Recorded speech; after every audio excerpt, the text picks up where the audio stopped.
Be me. Brennan, 28, software engineer in Seattle, work for one of the smaller companies you have never heard of. The kind of guy who color codes his calendar and books restaurants 2 weeks in advance. Not the most exciting personality on paper, but I have my life together. Paid off the car last year, gym 4 mornings a week, decent group of friends, the works. Not a Chad, not invisible, somewhere in the boring middle. I order the same coffee every day at the same time. I have a spreadsheet for my groceries because I got tired of buying the same bag of spinach twice.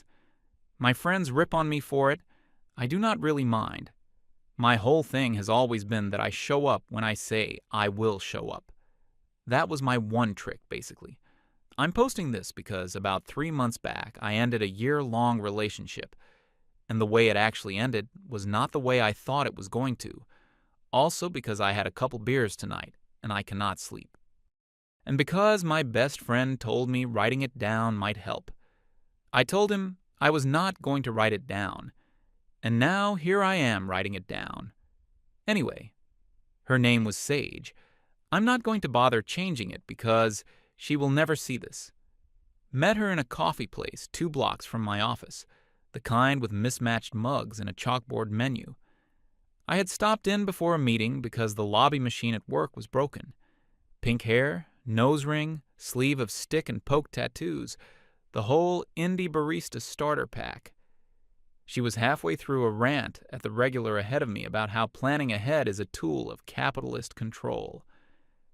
I laughed without meaning to. She heard me, looked over the counter, raised one eyebrow, asked if something was funny, told her I was an engineer and planning was kind of my entire personality. She laughed back, asked my name, wrote it on the cup, spelled it wrong on purpose, told me later that misspelling guys' names was her flirting move. I went back the next day, then the day after, then 4 days in a row. Started ordering drinks I did not even like just to have something to talk to her about. She figured it out by day 3 and called me out for it. Told me to just order what I actually wanted. She would still talk to me. That conversation lasted 20 minutes while there was a line forming behind me. By the end of that week, she had given me her number. 3 weeks later, we were dating. First official date was at a record store she liked, then dinner at a small place she had picked. I had wanted to plan something elaborate. She had said no, told me she wanted to plan the first one. Showed up exactly when she said she would. That was the only time she ever did. I should have noticed. I did not. Moved in together about 3 months after that, into a place I had been renting. I told myself it was practical. Her old apartment was farther from her job, and the rent was eating her alive. I covered the lease. She covered groceries and her own bills. At the time, it felt like adult problem-solving. Looking back, it was the first thing I planned that should have been a 2-person decision.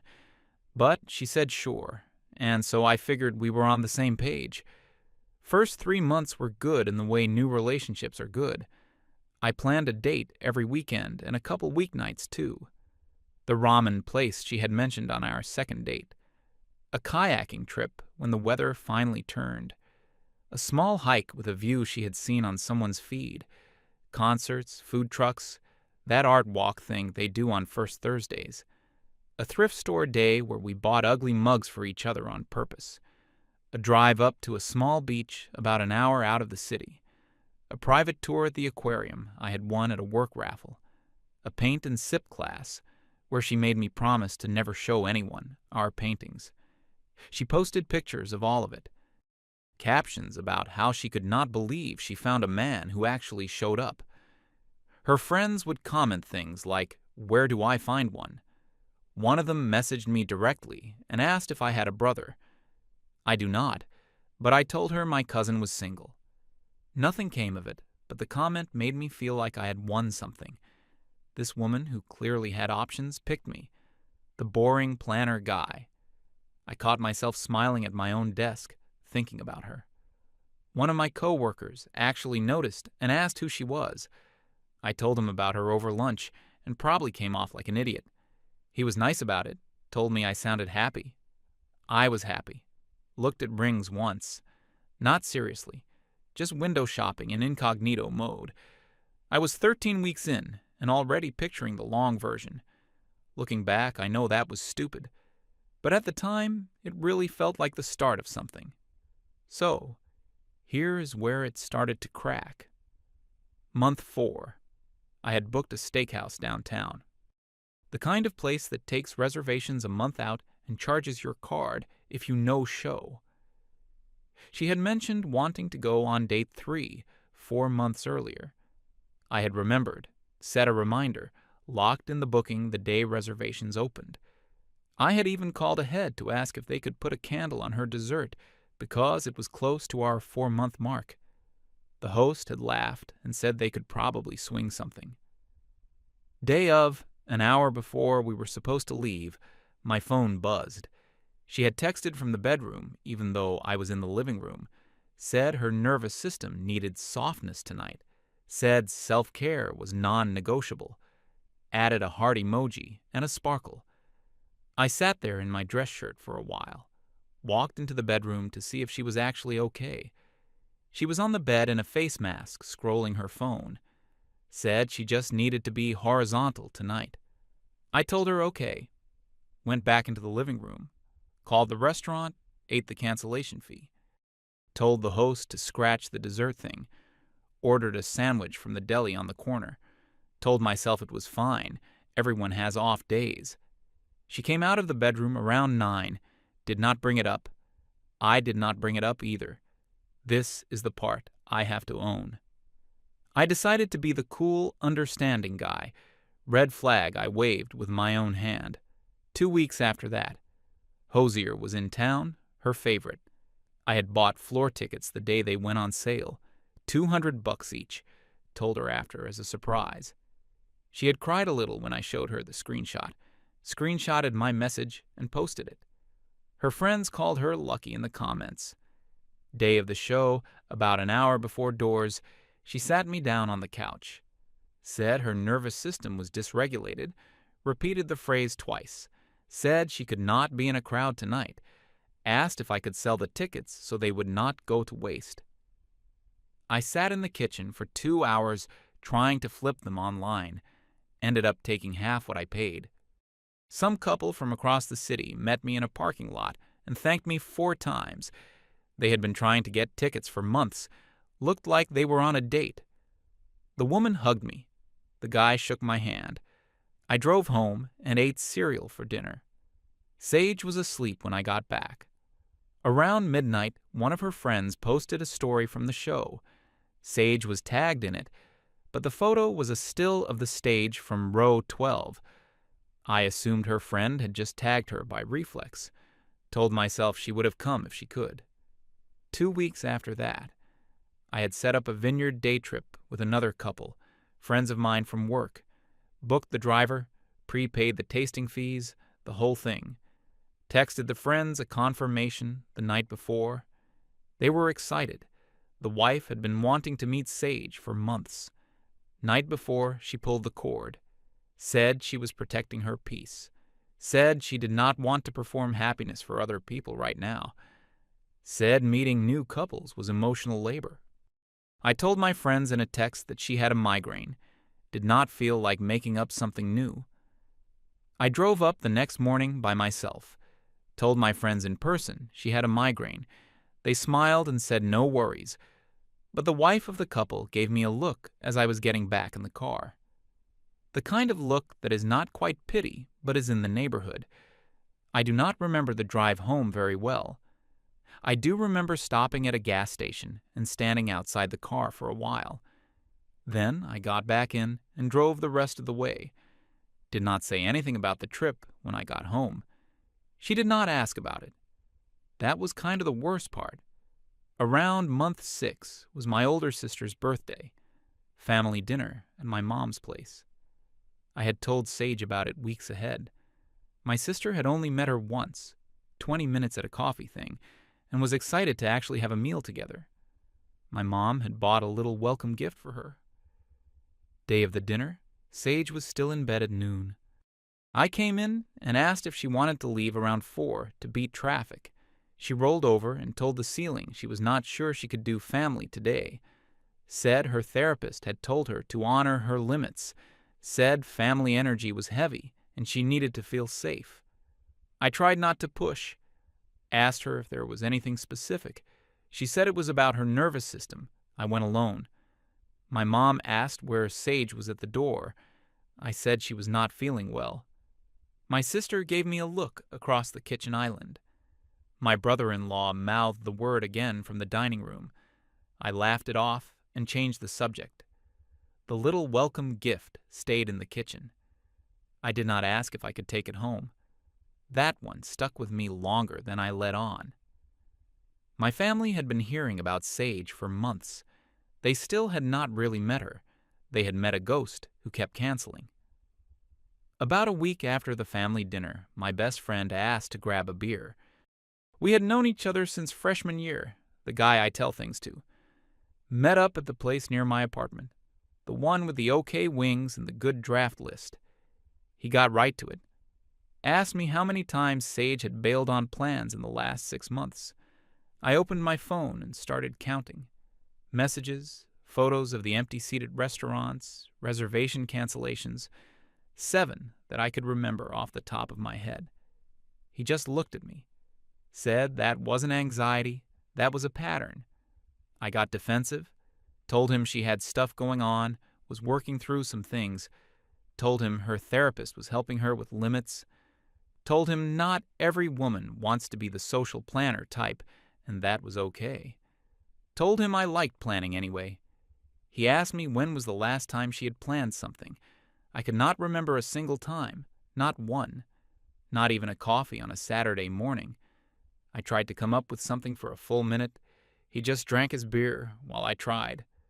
Eventually, I changed the subject and ordered another round. He raised his hands, said all right, dropped it. I could tell he wanted to say more. That night, I lay in bed turning it over. Told myself my friend just did not understand her. Told myself he did not have the full picture. He had warned me off a girl in college and been wrong. This was going to be one of those times. That is what I told myself. Between month 6 and month 8, things got worse, but in a quiet way. There was the art opening I had bought tickets to. My co-worker's exhibit, his first solo show in a small gallery in the city. I had told him I would be there with my girlfriend, talked her up to him for weeks. She bailed 2 hours before. Said she could not be perceived by strangers that night. I went alone, bought my co-worker a drink, told him Sage was sick. My co-worker said no problem in a voice that meant he had heard that before from other men. He did not ask about her after that. There was a cooking class. I had prepaid for both of us, her gift for my birthday actually. Day of, she could not. I went by myself, ended up paired with a retired guy named who was nice enough. Asked me about my wife. I told him she was at home, did not correct him. Made handmade pasta, took home both portions.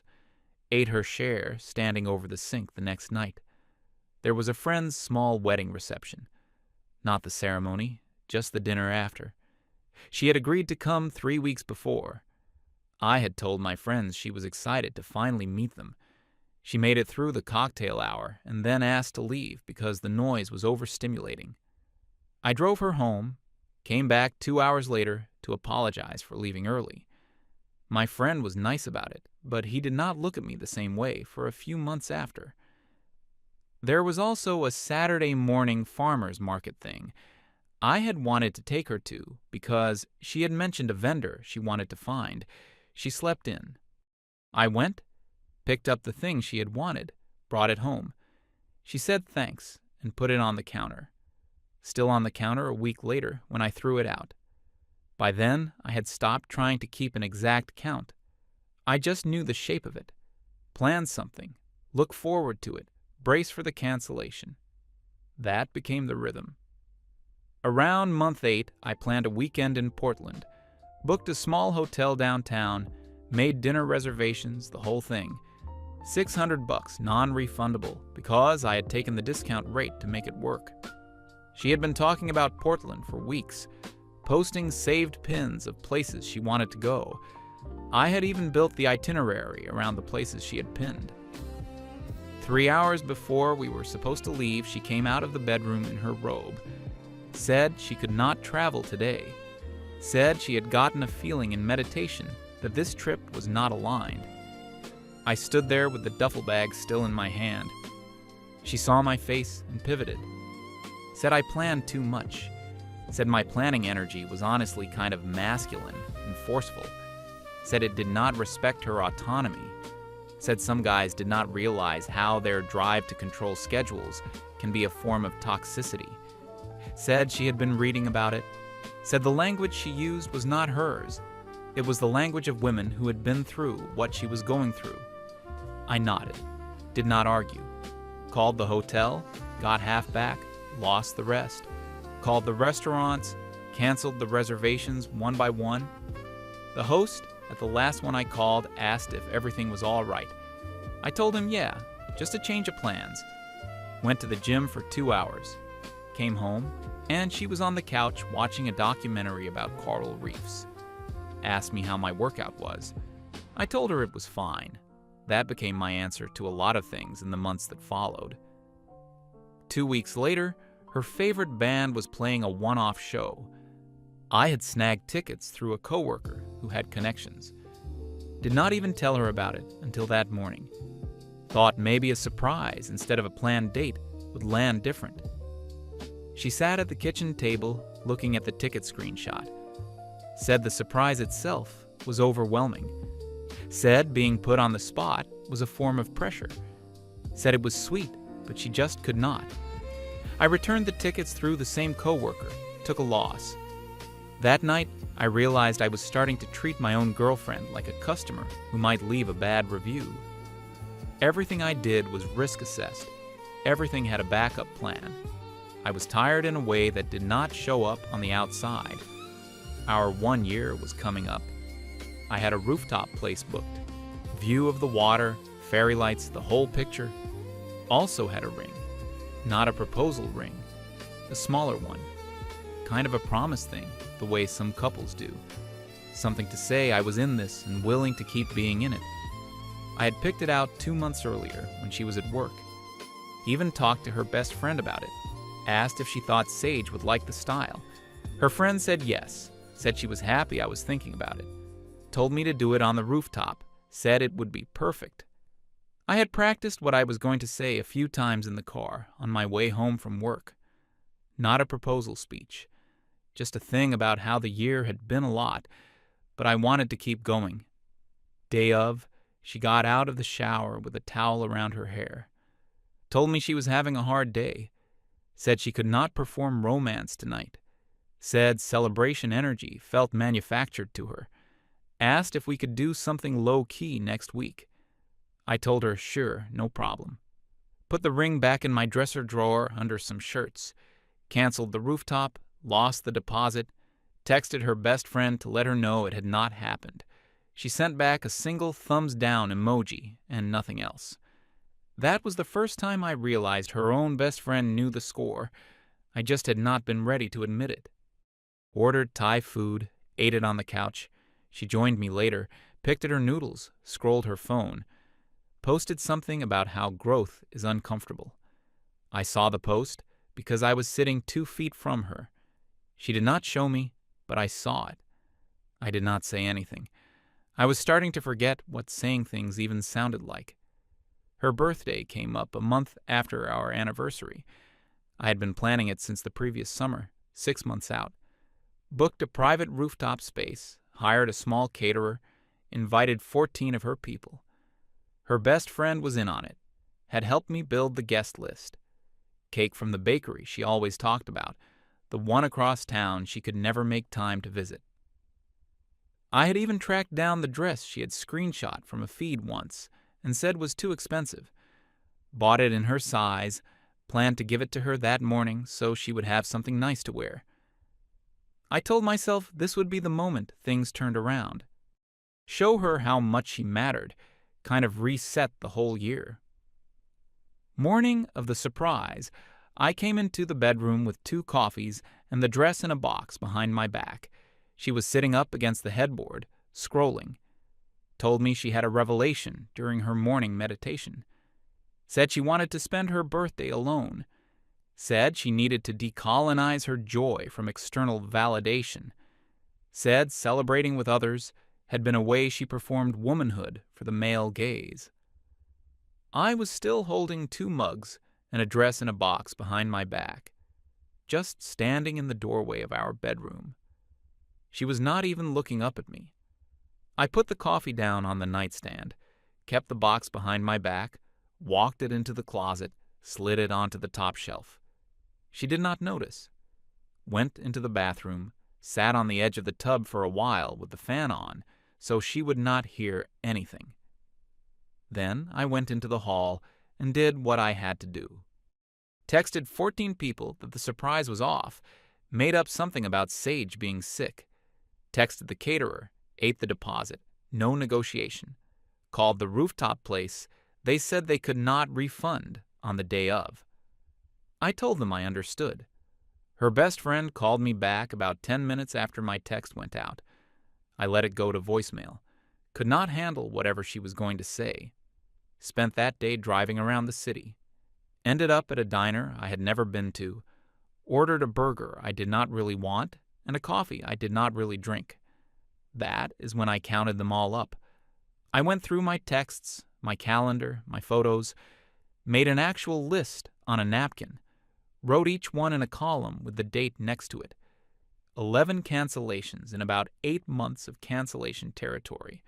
Not the small ones, not the picking up dinner ones, the big ones. Concerts, trips, dinners, family events, her own birthday. I had been the only one showing up for our relationship for almost a year. She had been showing up for her self-care. I sat there with my cold burger for a long time. Did not cry, did not write some long message, just folded the napkin up and put it in my wallet. That napkin stayed in my wallet for about a month after. I would feel it through the leather sometimes when I sat down wrong. Drove home around dusk. She was on the couch in her robe, watching a documentary. Turned out she had done a clay mask and a yoga session and read a third of a book. She asked me how my day was. I told her it was fine, kissed her on the forehead, made myself a sandwich, went to bed early. I did not raise my voice that night or the next or the next, did not write a long message, did not even bring it up. But something inside me had gone quiet in a way that is hard to describe properly. The part of me that planned was just gone, like a switch had clicked off. Next morning, I did not book anything. Day after that, nothing. Weekend came and I went to the gym, played games online with my friends, read a book, made coffee for her in the morning, kissed her goodbye. Was perfectly nice. But the calendar was empty. No rooftop dinners, no road trip ideas, no opening night reservations, no surprise tickets, all of it gone. She did not notice for the first week or so. She was in some kind of healing era, had deleted her planning apps, her words. I noticed she had not made plans either, but I figured that was the point of her healing era. I also noticed something else that first week. My own energy was different. I had not realized how much of my mental load had been Sage-related, checking her schedule before booking anything, building in contingency plans, pre-booking refundable options just in case. Once I stopped, my evenings opened up in a way I had forgotten was possible. I finished a book I had started in February, called my mom for a real conversation, not just a check-in. Caught up with a friend I had lost touch with after I moved in with Sage. None of it was planned. It just happened because I was no longer running coverage on someone else's flake. Second week into the new me, she came into the kitchen one morning while I was making toast. Told me we should do something this weekend. We had not been out in a while. I told her sure. Asked her what she wanted to do. She got this confused look on her face. Said she thought I would have ideas. I shrugged. Told her I figured I should respect her autonomy more. Told her I did not want to be one of those guys who imposes his planning energy. Told her self-care was non-negotiable for me too these days. Told her I was protecting my peace. She smiled in a strained way, said that was great, went to yoga, posted something about how growth is uncomfortable. Same caption she had used the night of our anniversary. I think she had run out of original captions. By the third week, she was rattled. I could tell because she kept asking me what I was thinking about. I never had a good answer because I was not really thinking about much. She started cooking dinner some nights, which was new. Asked if I wanted to watch a movie. Also new. I said yes to most of it, but I did not initiate anything. Her stories used to be full of stuff I planned. Now they were yoga selfies and quotes on plain backgrounds. One of the quotes was about how the right partner shows up for you. I scrolled past it. Another one was about how silence is a sentence men give women who ask for more. I scrolled past that one too. She started buying me things. A candle from the shop she liked. A book she said had reminded her of me. A t-shirt in a color I would never wear. I thanked her every time. Kept the candle, donated the shirt, never opened the book. One night, I came home a little earlier than usual because a meeting got canceled. She did not hear me come in. I could hear her on the phone in the bedroom. She was crying. Telling someone, probably her best friend, that I had become distant. That she did not know what changed. That maybe this was a form of male emotional withdrawal. That she had been reading about it. That there were apparently patterns where men withhold affection as a punishment. That her therapist had not used those exact words, but had hinted at it. I stood in the hallway for a while. Then I made myself loud coming through the door, jangled the keys, scuffed my shoes. She came out a minute later, smiling like nothing had happened. I smiled back. Did not say anything. That night she asked me if I still loved her. I told her I cared about her. Did not use the word love. She noticed, did not push it. Around the end of the third week, she was waiting for me when I got home on a Friday. Candles lit, glass of wine for both of us. She had a look I had seen before. The look she got when she had rehearsed a speech in front of the bathroom mirror. I had heard her doing it earlier that week, when she did not know I was home. Could not catch the words then. I had a feeling I was about to hear them now. We sat down at the kitchen table. She told me we needed to talk. Told me I had been emotionally withholding. Told me my quiet was a form of punishment. Told me she had been reading about how some men weaponize silence. Said it was a known pattern in toxic relationships. Said her therapist had not named me directly, but had suggested I might be working through something on her time. She had a couple of articles pulled up on her phone. Turned the screen toward me at one point. I did not lean in to read them. She had highlighted phrases in yellow. I let her finish. Then I asked her calmly how many plans she had canceled in the last year. She got this look. Said that was not the same thing. I asked her why not. Told her I had counted, that I had written it down. I actually still had the napkin in my wallet. Did not pull it out, just told her I had it. 11. Her own birthday included. My sister's birthday included. Our anniversary included. Plus the cooking class she had bought me as a present. Plus the wedding reception we had to leave halfway. She said those were different. Said her cancellations had come from self-protection. Said mine had come from punishment. I asked her how she knew the difference if she had never asked me. She did not answer that one for a while. She got up, walked to the kitchen, came back with the wine bottle, sat down again, tried a new angle. Said this was a form of male emotional toxicity. Said I was punishing her for having needs. Said I was demonstrating exactly the kind of behavior her therapist warned women about. Said quiet men were sometimes the most dangerous. Said this was textbook. I asked her if her therapist had ever heard about the 11 cancellations. She did not answer that one either. Turned out she had not mentioned that part to her therapist.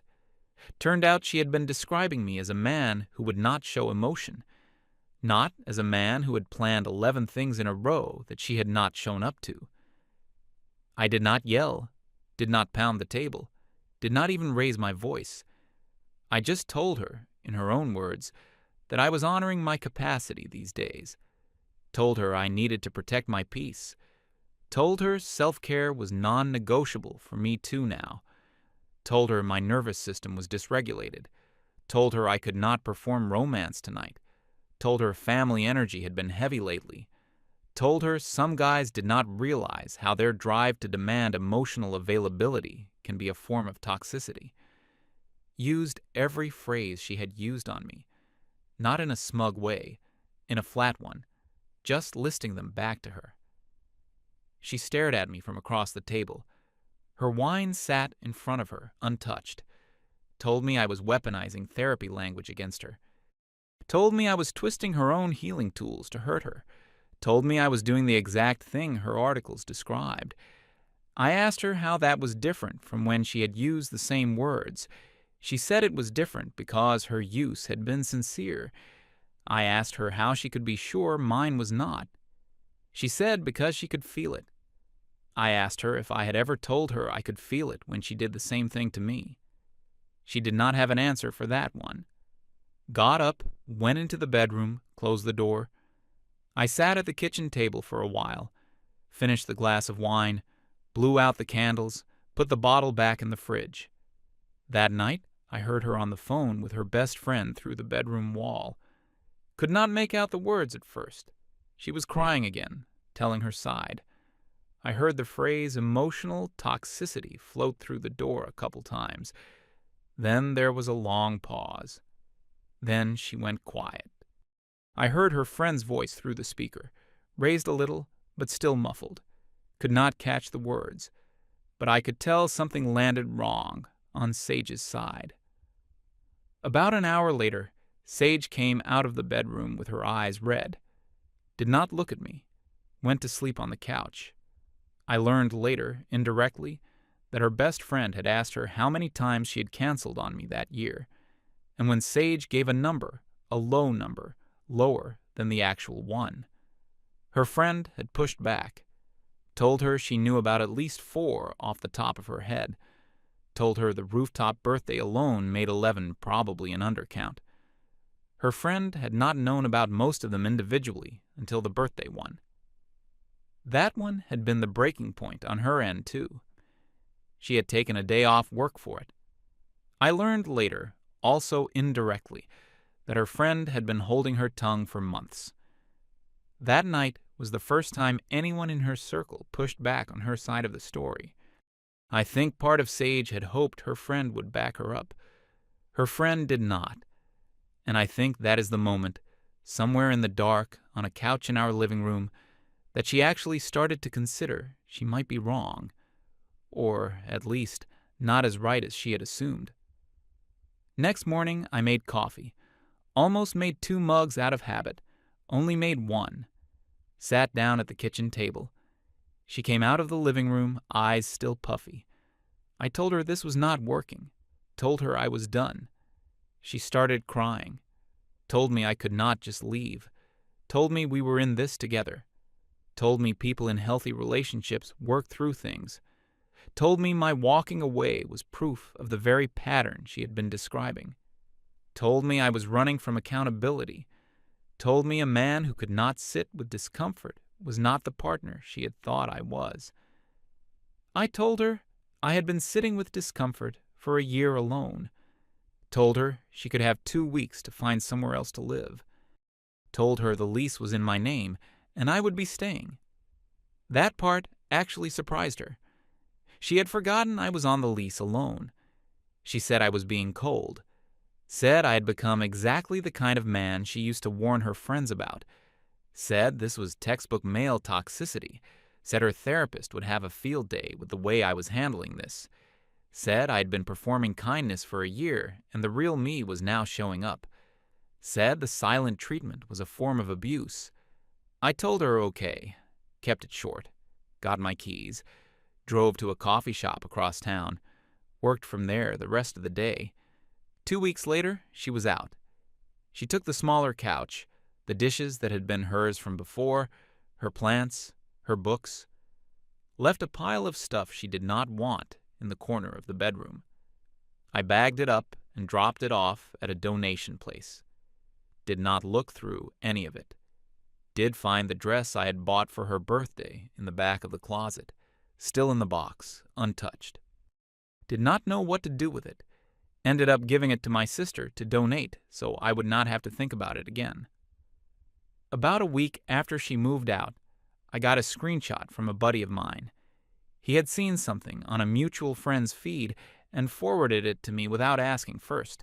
I almost did not open it. Long post from Sage, not naming me, but obviously about me.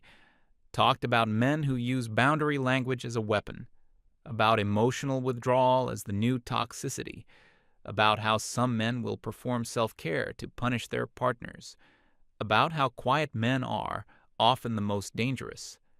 She had quoted 2 different articles. I read it once, did not react, did not post anything in response. Put the phone face down on my desk and got back to work. Here is the part she did not see coming. The comments did not go the way she expected. One of the people who had been on the surprise rooftop birthday guest list saw the post. This person had taken time off work for that birthday and never been told why it was suddenly canceled. They had spent months wondering what really happened. They left a long comment. I never read the comment, but I heard about it from my best friend, who heard about it from his girlfriend, who knew somebody who ran in Sage's circle. Apparently it laid out enough of the timeline that the post did not land the way Sage had meant it to. Some of her friends had been on that planning team. Some of them started doing the math. The post was deleted within 24 hours. I learned later that 2 of the women in her circle reached out to her privately after that, not to attack her, just to ask. Apparently, those conversations did not go well for her side either. I did not write anything about any of this online. Did not need to. Nobody messaged me asking my side. I think a few of them already knew. That was about 3 months ago now. I am still in Seattle, still working the same job. Moved the dresser in the bedroom so the drawer with the ring would stop sticking. Actually returned the ring eventually. Got most of the money back. Used part of it to buy a new pair of hiking boots. I've been going on a hike every weekend now, just me and a podcast. Booked a solo trip to Portland a few weeks back, the one we never took. Walked around the bookstores, ate at the place I had wanted to try, even did one of the things from the itinerary she had asked me to build. Did not cancel on myself once. My best friend bought me a beer last weekend. Did not say I told you so. Just said it was good to have me back. I asked him what he meant by that. He said I had been pretty quiet for a long time, even before the breakup. Told me my whole personality had been Sage management. Said he had been worried for a while. Said his girlfriend had been telling him to say something for months, and he had not known how. I had not realized. Thought I had been fine. My sister called me a couple weeks ago, asked if I wanted to come to Sunday dinner at my mom's place. I told her yes. Showed up an hour early to help my mom cook. Nobody mentioned Sage. My mom did not even ask. I think she had been waiting for me to come back to that table. Not looking to start anything new for a while. Tried one of the apps for about 2 weeks. Deleted it. Not because I was bitter. Just realized I did not want to do the work of vetting someone right now. Not bitter, not angry, just tired. Still believe most women are not like Sage. My mom is not like Sage. My sister is not like Sage. 2 of the women on my team at work are not like Sage. But the version of myself that ignored 11 cancellations to keep the peace is gone. That version is not coming back. That is probably for the best. Maybe down the line, I will meet someone who actually shows up when they say they will. Maybe not. Either way, I am done planning around someone who never planned to be there. Thanks for reading if you made it this far. Going to bed.